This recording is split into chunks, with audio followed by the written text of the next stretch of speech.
Observa detenidamente esta imagen. La mayoría de la gente pasará de largo, pensando que es un montaje de Photoshop o una creación moderna de inteligencia artificial. Estamos programados para rechazar lo que no encaja en nuestra realidad. Pero lo que estás viendo es un daguerrotipo auténtico de mediados del siglo XIX. Mira los detalles, mira la textura de la tela del traje, mira el miedo, mezclado con un profundo respeto, en los ojos del policía que está de pie a su lado. El hombre de la izquierda no es simplemente alto, sus proporciones son perfectas. Esto no es gigantismo, no es una enfermedad genética por la que las personas apenas pueden caminar y mueren jóvenes. No. Este caballero se mantiene erguido, irradia poder y autoridad. Su altura supera los 3,5 metros y lo más aterrador es que no está solo. La historia oficial nos dice que en la década de 1850 la gente era más baja que ahora. Nos dicen que la evolución es lineal, pero ¿y si te dijera que hace apenas 150 años, por las calles de nuestras ciudades, caminaban seres junto a los cuales nosotros pareceríamos niños? ¿Y si los museos de todo el mundo guardan en sus sótanos miles de huesos que tienen prohibido mostrar al público? Hoy vamos a abrir los archivos que intentaron quemar. Hoy vamos a mostrarte las pruebas de la existencia de una raza de gigantes que construyó este mundo antes de que fueran borrados por el gran reinicio. Bienvenidos al Archivo Cero. Ellos pueden borrar artículos de Wikipedia, pueden reescribir los libros de texto escolares, pero olvidaron una cosa: los periódicos antiguos todavía existen en las hemerotecas y bibliotecas locales. Y si viajas a la América del siglo XIX, te darás cuenta de que encontrar un gigante no era una fantasía, era la noticia del día. Viajemos al año 1868. Es Navidad, el 25 de diciembre. El prestigioso diario The New York Times publica un titular que hoy sería imposible: informe sobre el hallazgo de un esqueleto gigante. El artículo describe con precisión clínica un descubrimiento en Sauk Rapids, un esqueleto humano de 10 pies y 9 pulgadas de altura. Eso es más de 3 metros y 20 centímetros. ¿Crees que es un caso aislado? En absoluto. En 1880, en el estado de Pensilvania, un grupo de mineros de carbón encontró una cripta funeraria oculta. Dentro, hallaron momias de humanos cuya altura promedio era de 2 metros con 70 centímetros. En 1895, en la ciudad de Toledo, Ohio, se encontraron 20 esqueletos, todos de inmensa estatura, sentados mirando hacia el este. Solo en el siglo XIX y solo en América del Norte se documentaron más de 1.500 hallazgos de restos humanos gigantes. Repito, 1.500 casos. No estamos hablando de blogs de conspiración en Internet. Estamos hablando de The Chicago Tribune, The New York Times, Scientific American. Los periodistas de la época no solo describían huesos grandes, describían anomalías biológicas aterradoras. Muchos informes hablan de cráneos con doble hilera de dientes, mandíbulas tan masivas que podían encajar alrededor de la cabeza de un hombre normal como si fuera un casco, fémures del grosor de un tronco de árbol joven. La pregunta obvia es: ¿dónde están todos estos huesos? Si se encontraron miles, ¿por qué no hay ni uno solo expuesto en el Museo Smithsonian hoy en día? La respuesta nos lleva a una de las conspiraciones académicas más oscuras de la historia moderna. Para entender el borrado, tenemos que conocer al hombre que sostuvo el borrador, John Wesley Powell. Powell asumió la dirección del Instituto Smithsonian en 1879. Era un hombre de ciencia, pero también un hombre con una agenda política muy clara. En aquel momento, la teoría de la evolución de Darwin estaba luchando por ser aceptada. La existencia de una raza antigua, superior y genéticamente diferente no encajaba en la narrativa de que el hombre venía del mono y evolucionaba lentamente. Powell introdujo una doctrina estricta.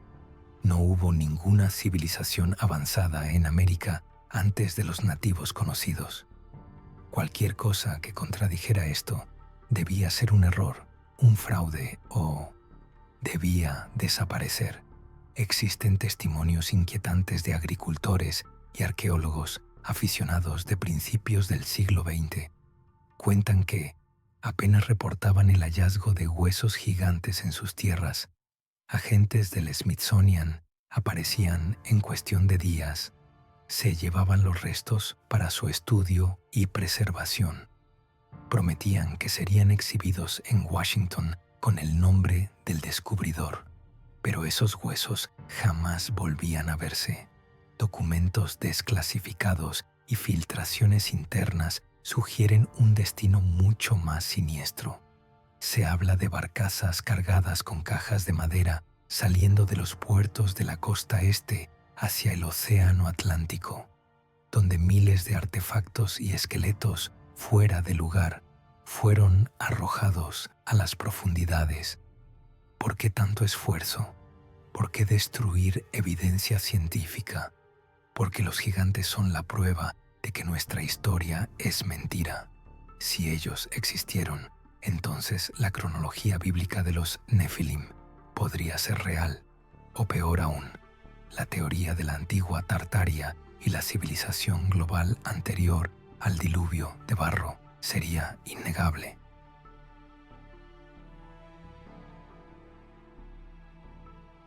Pero no todas las pruebas pudieron ser destruidas. Algunas sobrevivieron gracias a la tenacidad de los locales. Vayamos a Nevada, a la cueva de Lovelock. Durante siglos, las tribus Paiute de la zona contaron una leyenda sobre los Sitka. Decían que eran una raza de gigantes de piel blanca y cabello rojo, extremadamente agresivos y caníbales, que aterrorizaban a los nativos. Según la leyenda, las tribus se unieron y arrinconaron a los últimos gigantes en una cueva, prendiendo fuego a la entrada para asfixiarlos. Los arqueólogos modernos se rieron de estas historias. Mitos de salvajes, decían, hasta que, en 1911, unos mineros que extraían guano de murciélago en esa misma cueva encontraron algo imposible. Bajo metros de tierra hallaron momias humanas, con cabello rojo y con una altura que oscilaba entre los 2,5 metros y los 3 metros. Junto a ellos encontraron sandalias tejidas a mano. Hoy en día, una de esas sandalias se conserva en un pequeño museo local, lejos de la censura del Smithsonian. La sandalia mide casi 40 centímetros de largo. Mírate el pie. Ahora imagina el tamaño del ser humano que necesitaba ese calzado. También se encontraron huellas de manos carbonizadas en las paredes de la cueva, a alturas que un humano normal no podría alcanzar sin una escalera. ¿Son estos los descendientes de los Nefilim mencionados en el Génesis? ¿O son los supervivientes de la Atlántida y Tartaria que se refugiaron en las cuevas tras el gran cataclismo?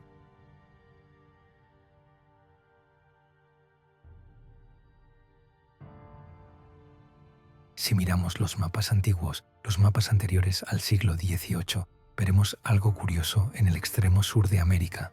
La región que hoy llamamos Argentina y Chile aparece etiquetada con un nombre latino, Regio Gigantum, la región de los gigantes. Esto no era una metáfora poética, era una advertencia para los navegantes. Leamos el diario de a bordo de Antonio Pigafetta, el cronista que viajó con Fernando de Magallanes en la primera vuelta al mundo en 1520. Esto es un documento histórico oficial, no una novela de ficción.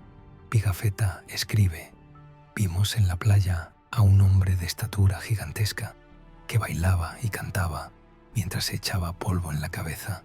Era tan alto que el más alto de nosotros solo le llegaba a la cintura.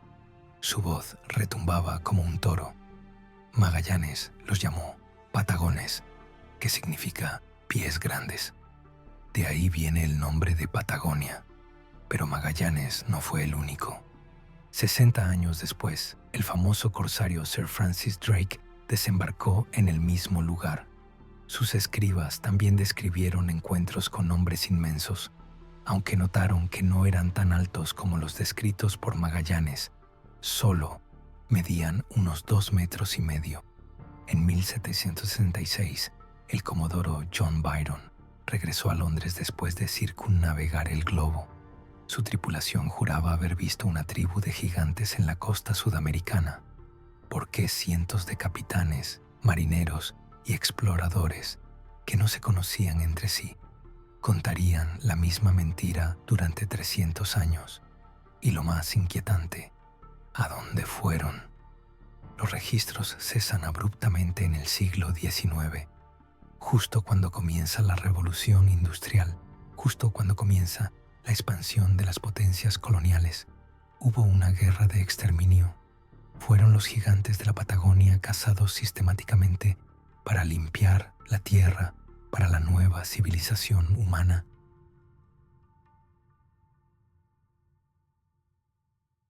Muchos dirán, eso es historia antigua. Hoy tenemos satélites, drones, teléfonos. Si existieran, los veríamos. Pero, ¿y si te dijera que el ejército más poderoso del mundo se enfrentó a uno de ellos en el siglo XXI? Esta historia se conoce como el gigante de Kandahar.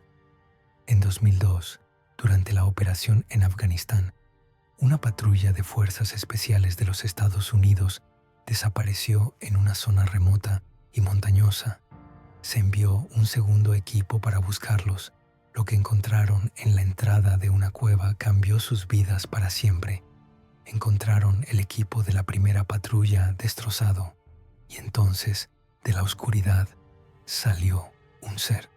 Los testigos, soldados entrenados que hablaron bajo condición de anonimato años después, lo describieron así: un humanoide de casi 4 metros de altura, piel pálida, barba roja, 6 dedos en cada mano y doble hilera de dientes. El gigante atacó con una lanza, atravesando a uno de los soldados llamado Dan, matándolo al instante. El resto del escuadrón abrió fuego. Necesitaron 30 segundos de fuego continuo con armas automáticas pesadas y rifles de francotirador para derribarlo. Según el relato, un helicóptero Chinook modificado llegó poco después para llevarse el cuerpo.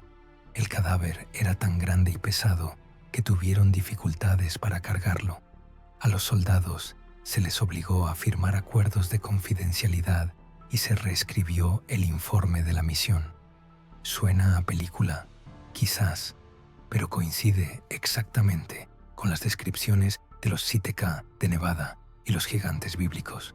Piel pálida, pelo rojo, 6 dedos. Es posible que algunos de ellos todavía sobrevivan en los lugares más remotos y profundos de la Tierra.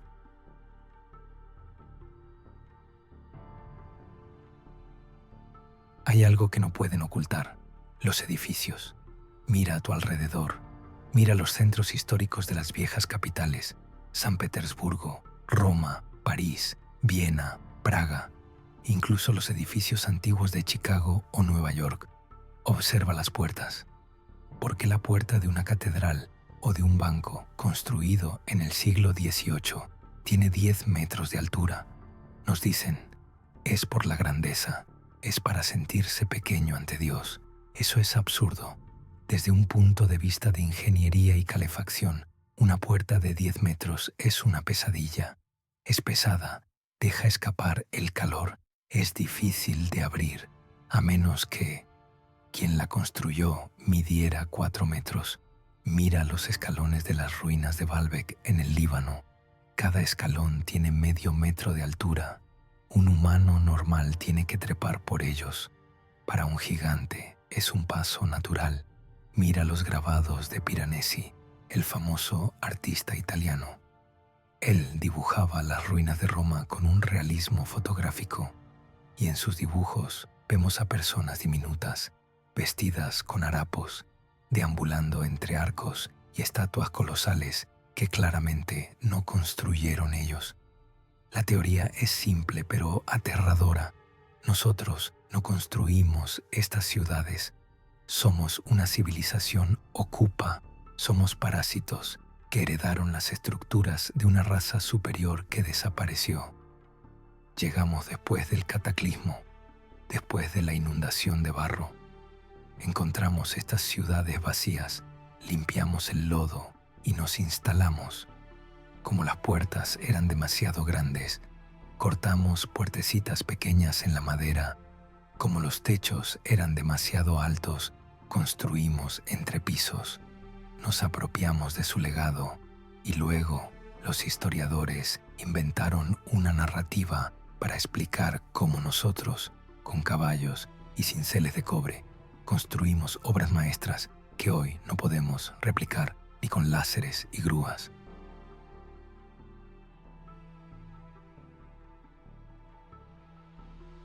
Entonces, ¿por qué ocultarlo? ¿Por qué es tan peligroso saber que existieron gigantes?